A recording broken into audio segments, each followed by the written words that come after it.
Imagine a world where the moon is actually an industrial hub, a gas station for deep space, and a $1 trillion real estate market. It sounds like high-budget science fiction.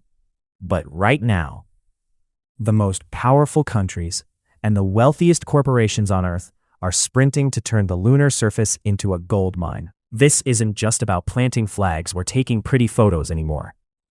This is the start of a massive moon economy. And the stakes couldn't be higher.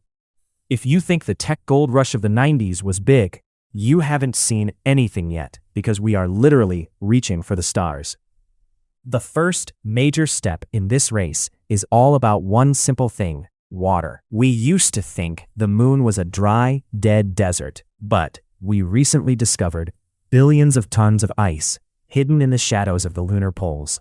This ice is more valuable than gold because it is the key to life and travel. You can drink it. You can breathe it if you split the molecules. And, most importantly, you can turn it into hydrogen and oxygen to make rocket fuel. Imagine a gas station in orbit.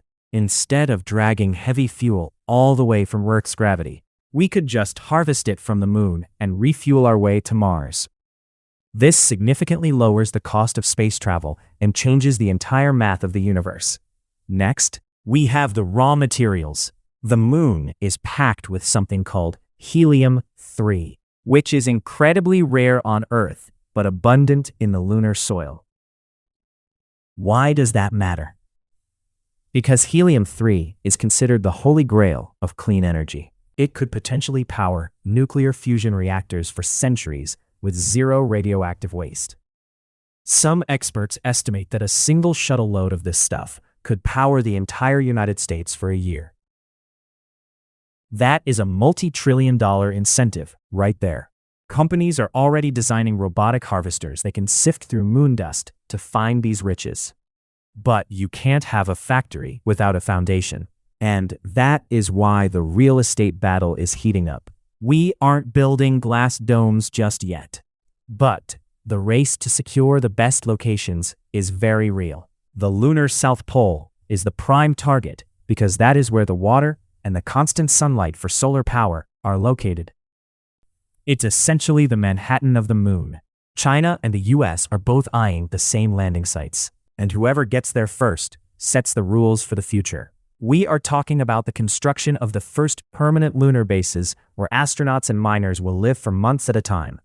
It's a logistical nightmare, but the potential payoff is a permanent presence in the solar system. Finally, we have to talk about the infrastructure. We are seeing a massive boom in lunar telecommunications.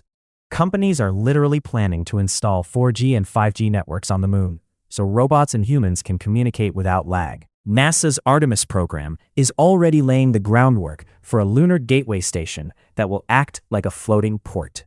This isn't just a government project anymore. Private companies like SpaceX and Blue Origin are competing for contracts, driving down costs and accelerating our timeline. We are moving from the era of exploration into the era of exploitation and settlement. This moon economy is going to change everything from how we power our homes to how we see our place in the galaxy. If you enjoyed this deep dive into the future, make sure to hit that subscribe button and let me know in the comments if you would ever buy a one-way ticket to a moon colony.